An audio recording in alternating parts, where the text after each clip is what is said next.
Zelda is a game with a solid world, so I thought we could express the character's existence like in the N64 games on Game Boy 2. Hidemaru Fujibayashi.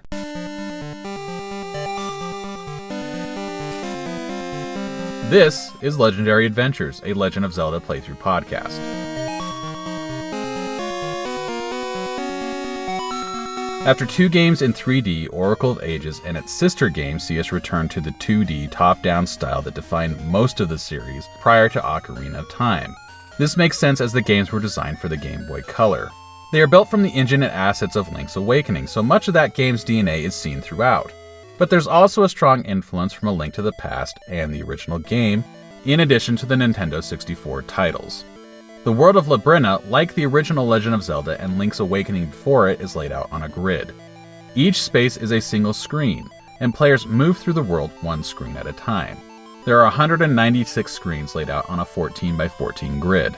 There are additional screens created by the player's ability to dive into deep water with the mermaid suit. I estimate that means there are additional 21 to 30 screens comprising the sea area depending on which age you are in.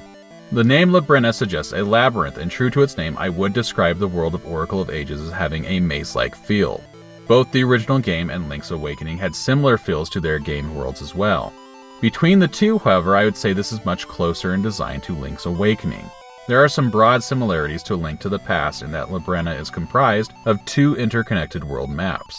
In A Link to the Past, it was the Dark World and the Light World. Here, it's the past and the present. The time travel concept may conjure up visions of Ocarina of Time, but in practice, the way the players navigate between the 2 worlds is actually much closer to A Link to the Past. So let's take a walk through the map.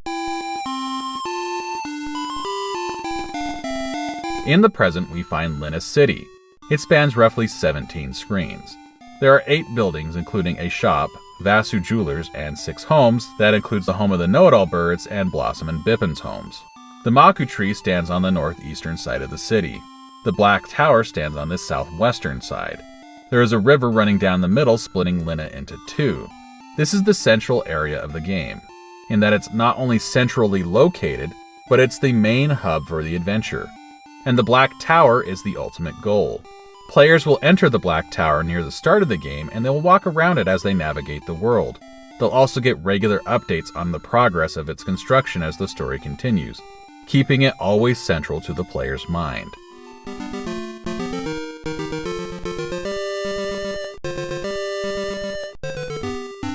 To the east of Lina is the Forest of Time. This is where the game begins, and it contains Nehru's house.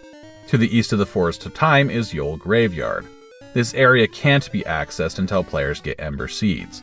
It contains the first dungeon, Spirit's Grave, Cheval's Grave, and the Witch Syrup's shop.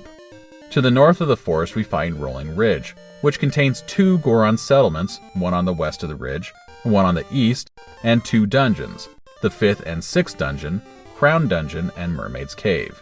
To the west of Lina is the Fairies' Woods. This area can only be accessed with the Power Bracelet. It's home to 3 stray fairies who mix up the forest twice during our main quest. We get our permanent animal buddy here, and it also contains the ruins of the 2nd dungeon. To the north of the Fairies' Woods, we find the mountainous region of Talus Peaks, home to another town in the game, Symmetry City. We can only access the peaks after getting the Seed Shooter. Symmetry City is a much smaller city than Lina, but it does contain the 4th dungeon of the game, Skull Dungeon. To the east of the Talus Peaks, we find the Noon Highlands. We can only navigate this area with the help of our animal buddy, and there are 3 possible layouts for this area. The one that players encounter will match the abilities of their chosen animal buddy. That means for the save file that I completed for this playthrough, the area is flooded with water and has many waterfalls. If the player chose Moosh, it will be pockmarked with holes, and if Ricky was selected, it will feature cliffs, holes, and bushes to navigate around. The southern part of the map is the sea. This area must be explored through the use of Dimitri the Dodongo and the mermaid suit. The central area of the sea, just south of the Black Tower, is the Sea of Storms. I was unable to find a way into the central stormy area that's surrounded by whirlpools in this section of the map in the present. Looking online, it appears that it can only be accessed during a linked game. So I have 1 empty square on my map. To the east of the Sea of Storms, we find Crescent Island, home to the Tokay and the 3rd dungeon of the game, Moonlit Grotto. To the west, we find the Zora Seas and Zora Village. The Zora Seas notably have islands which shift position between the past and present. Zora Village is home to the 7th dungeon in the game, Jabu Jabu's Belly. Let's head to the past and take a quick look at that version of the map.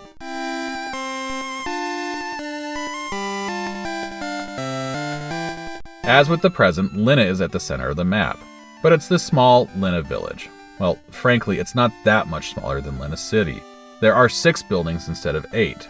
One house is a minigame, one is a post office, one is an outhouse with a ghostly hand inside.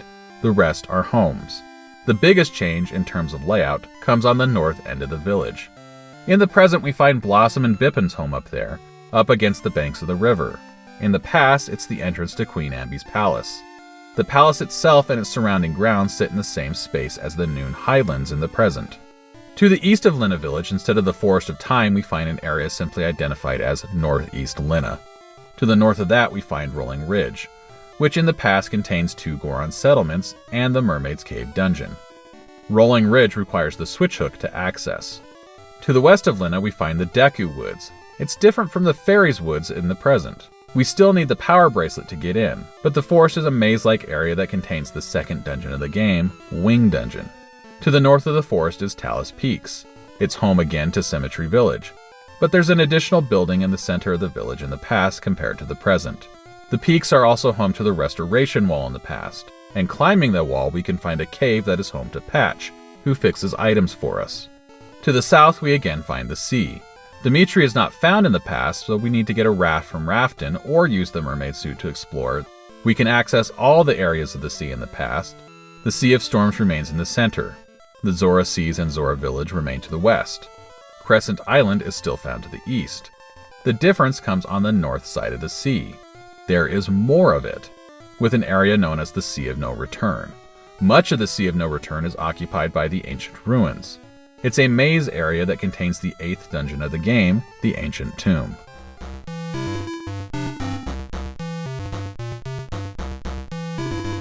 As with Link's Awakening, the map opens up section by section as we obtain items.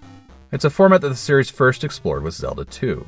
I noted in my 4th season how the world of Link's Awakening did have some similarities to the world of Zelda 2, although I wasn't sure if that was an intentional callback to Zelda 2, or if it was just a natural fit for a handheld game. The majority of Labrynna is open by the time we get the switch hook. After getting the mermaid suit, we can explore pretty much anywhere, though we won't have access to the final areas, the Sea of Storms and the Sea of No Return, until after we get the Zora Scale. It's disappointing that we cannot access the full map in the present without linking the game, but ultimately the area that we're prevented from entering in is small enough that it's not overly annoying. Progression through the main quest not only expands how much of the world we can explore, but how easily we can travel between the 2 world maps. I've mentioned that it's similar to A Link to the Past, and it is, but ultimately Oracle of Ages takes the exploration between the 2 maps a step further than that game. At first, we're limited to traveling through time at specific points which we don't control. Just before entering the 2nd dungeon, we get the Harp of Ages and the Song of Echoes. This allows us to activate portals on our own, but we are limited to strictly traveling back and forth using portals.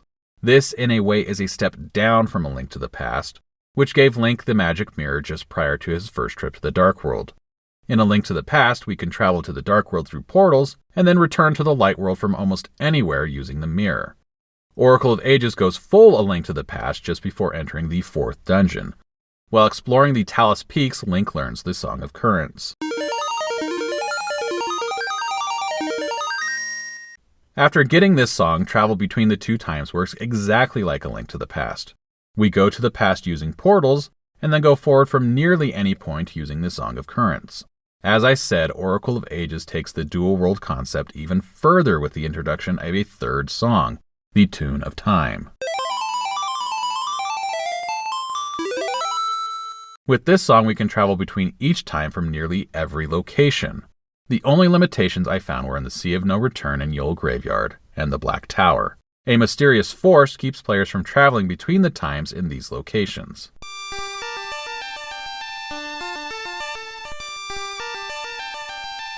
The 2 times are distinct in appearance, with the present generally having a brighter color scheme. Much of the map features lush, warm greens, yellows, and bright blues. I would say that only Yule Graveyard and Rolling Ridge feature the cooler blue hues. The pass is much more subdued in color. In place of the lush greens are pale yellow greens and dull browns. The bright blues are dulled in the past. The warm yellows are often replaced with reddish browns. On the whole, it has a feeling of an old photo with a fading color, or perhaps one that is taken in sepia tone. Overall, I think the world is solid. It's structured, but it still gives the player room to explore. I was able to find things through exploring, including heart containers and other stuff, but I kind of felt like the game wanted to make sure that we never got lost with hints from Ralph in the Maku tree, but I also realized that maybe those hints were not as obvious to some people who didn't explore, or maybe who didn't play previous games, such as the hint to visit Tingle. He's just referred to as that weird guy, and if you don't know who Tingle is, or you haven't seen him, you may not know where to go.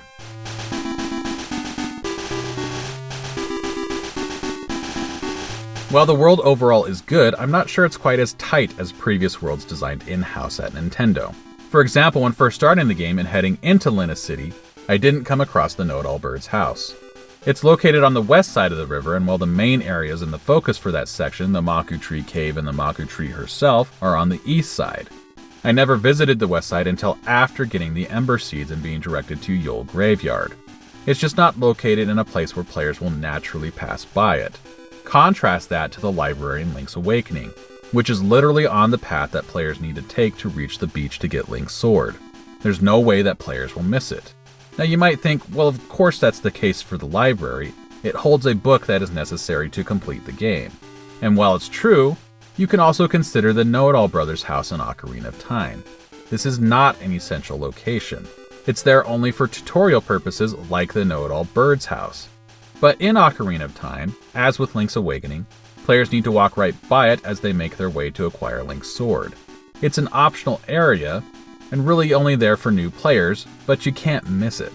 The Know-It-All Bird's house is just a small thing, and really any other issues I have are similarly small. They're nitpicks really. For example, there's a story element involving Ralph being a descendant of Queen Ambi. In the present, the castle is no more, and Ralph does not seem to be recognized as being royal in any way. Lina City seems to have elected leaders now with a mayor's house that we can visit. There's no mention, however, of what became of the royal family or the castle. I think Ralph's knowledge about the secret passageway leading into the castle is, perhaps, a bit of foreshadowing about his royal lineage, but it's not clear how he would know about the passage if the castle is long gone 400 years later in the present. Again, this stuff is nitpicky, nothing to truly get concerned over. On the whole, the world is well defined. There are multiple settlements and enough changes between the past and the present to help Labrynna feel like a real place. I also like that it has such an extensive sea section on the south side of the map. The sea is not an area that's been explored much in the series to this point. We've really only had the Great Bay in Majora's Mask as the only other true example.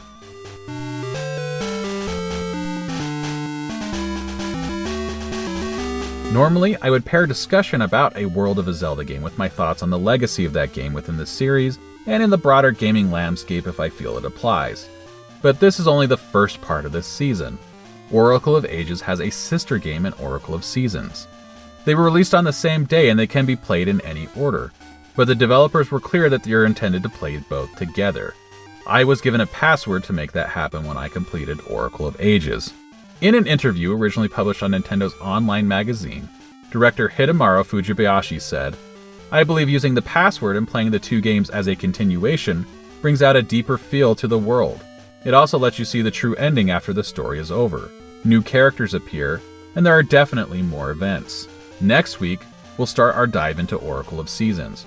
We're going to start with a brief talk about an early version of the story of Oracle of Seasons, and then jump into the game proper. I'll again play through each section of the game, ending with each dungeon. If you want to follow along, please subscribe, and a big thank you to everyone who's subscribed already. I'm Paul Riley, and I will see you next week.